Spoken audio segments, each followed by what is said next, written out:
Hello folks, and welcome on my next adventure. Today you join me in what is one of the, possibly the most southerly of the Cairngorm Munros.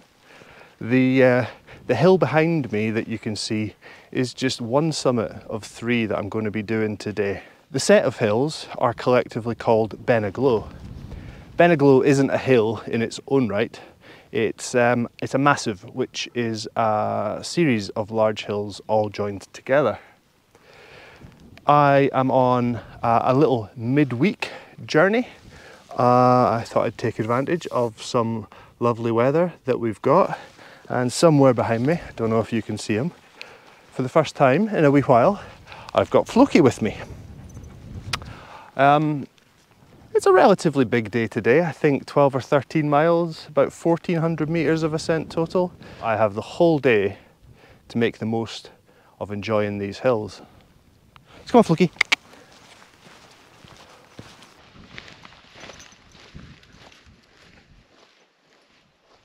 Given this hill is so close to the main population centres in Scotland, I can see that they've had to build a relatively serious path across this field. It's fairly boggy, so I totally understand why they've had to do it. You can see the scar of the path as it heads up to this first summit. So I don't think there's going to be any navigational problems going up here. Certainly not on a clear day like this.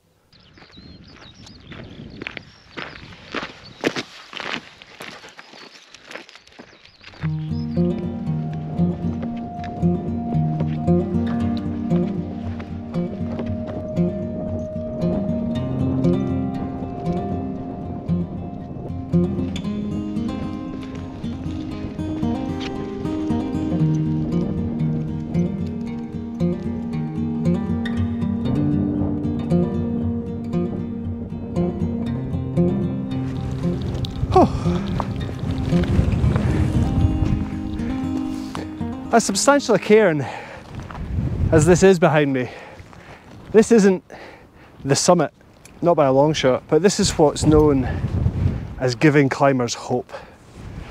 This hopefully marks the end of the steepest bit. I mean, 600 metres in, I'm not sure how far I've come, but I can see the car. It doesn't look that many kilometres away. The first summit for today is called Cairn Lea, and it must just be up there a little bit. So I'm going to get going and then have a wee break.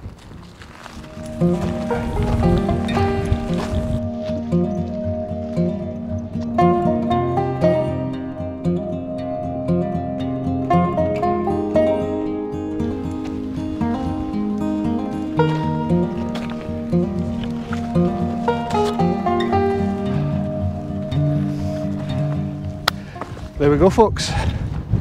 This is the summit of the first hill for today. So this is Cairn Lea, or the Grey Hill, the Grey Cairn or something like that. We're at 975 metres. So as I was saying, we've come up a bit over 600 metres since the car park. The views from here are spectacular. Behind me, I'm getting a view over to the remaining two summits for the day. Go on, sit down. Sit down. There you go. Here you go, have a rest. Floki's done well to get up here. I just saw what I assume is an RAF fighter jet flying below me. I can remember when I was much younger coming into the hills, you would quite often see that. But that's probably it's probably the first one I've seen in a few years, to be honest. Floki and I are going to have a little bit of a rest here, catch our breaths back, and then we're going to start the traverse across to the second summit for the day.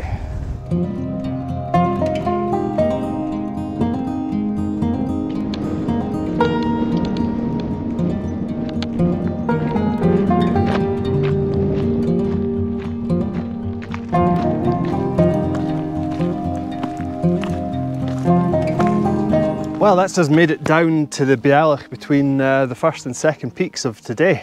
It's been something like 30 years since I've been to Benaglow. The first and last time that I was here, I don't know how old I would have been, 11, 12, 13. It was very late 80s, and it must have been Easter. I was here with my cousin and my uncle, and the only thing I really remember about these hills is they were covered in snow. Because of the snow, I always had it in my head, Ben y Glo was the hill that was glowing in the bright snow-covered slopes. And to be fair, wasn't far off. Ben y Glo apparently means the hill of the glow, and it's likely a reference to the way it catches the sunset. I've stood here long enough.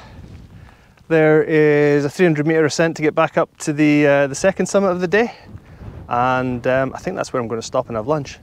So, no food till I get there. Let's get shifting.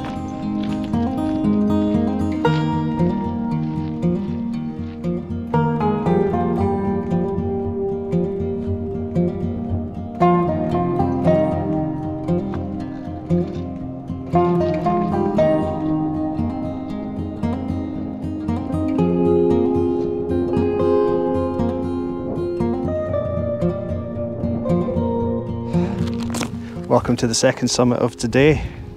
This is, and I'm probably going to butcher this, so I'll apologise in advance, Bray Corrie Crwn Volgain, or Volgan, and it means Hill of the Round Hollow. We are now up at 1,070 metres, and the weather is still fairly nice. I'm going to stop for a break, get some lunch, get Floki some lunch, and then I'm going to move on.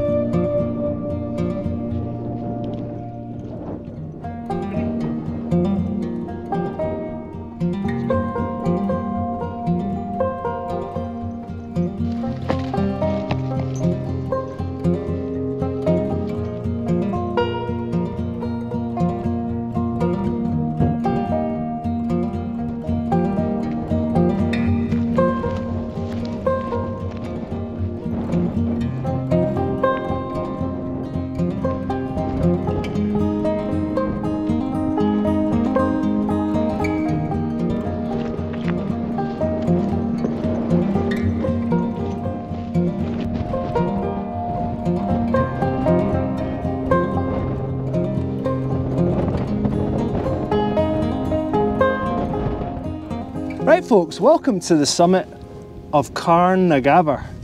This is the third and final summit of the day. Carn na Gabhar means Hill of the Goat, which for anybody that knows me in person will know that's appropriate. For me anyway. Carn na Gabhar sits at 1,121 metres. There is a trig point at 1,120 metres, which I almost thought was the summit, but I checked zoomed in on the digital map on my phone and saw there was a spot height over here at this big lump of rocks. The wind has picked up quite a lot compared to the other two summits. I don't know if I've just crossed a boundary into some faster air, or, well, the forecast was for the wind to be picking up speed through the course of the day. So, yeah, one or the other. Right, I'm not going to sit up here much longer because I'm cooling down rapidly. I'm going to get down to that Bealach and get a snack. You ready to go, Floki? Come on then, let's head.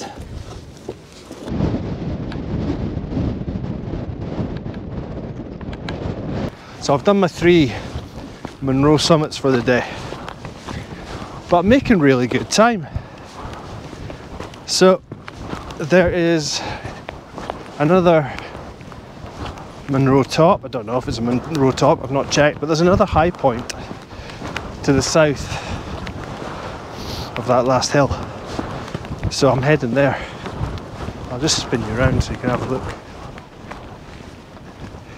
It's not really much of an ascent, but I figure since I'm here I might as well take a wander up and have a look at the views. There we go. One bonus summit. Oh, I don't even know what this hill's called. Let's have a look on the phone. Apparently this is called Ergiod Ben. Let's go with Ergiod Ben. And we're still at 1,061 metres, so we are still higher than the first summit of the day. I've got to say, I haven't got a clue what Ergiod translates to. It's not a word that I've seen on any other hills that I've been up. So we'll just have to go with the Gaelic name and just enjoy it.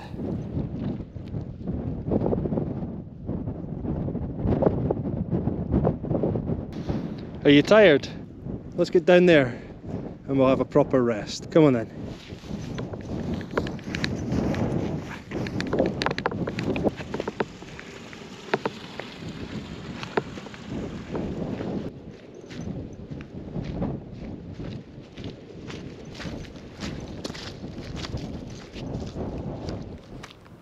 We've dropped a fair bit now. We're following this this corrie that follows the stream, and it just takes us all the way back down. Eventually we will join up with the original Land Rover track, but there is a fair distance to go.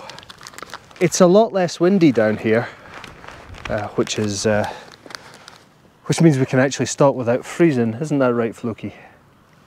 Floki's had his final snack. Yes, yes you have. Yes, yes. Oh. And I have got myself some Kendal mint cake. No, not for you. I'm just going to have a drink, have my mint cake, and have a rest.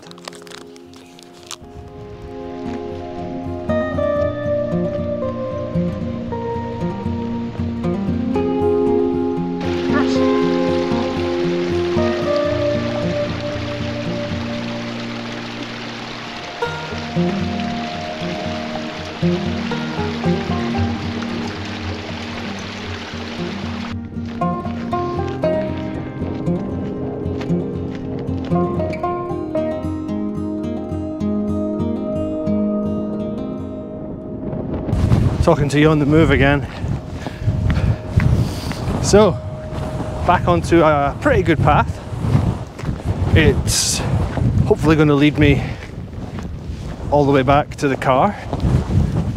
We are just rounding Carnlia, which, if I move out of the way, that's Carnlia there. That was where we went up to start the day.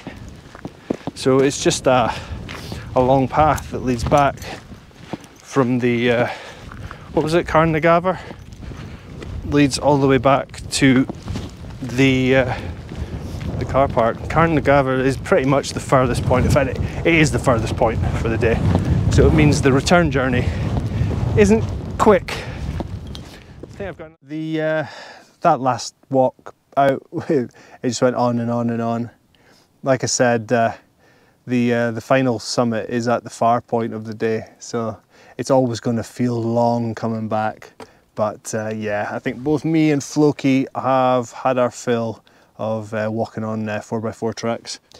Today was about 24 kilometers of a day. What's that? That's about, I guess, the 14-mile mark. I think I already said 1,200 meters of ascent. So, a decent day in the hills. Thanks for watching this adventure. As always, if you've enjoyed it, remember to like the video and subscribe so you know about the next one. But for now, I'm done and I'm out of here. See you later.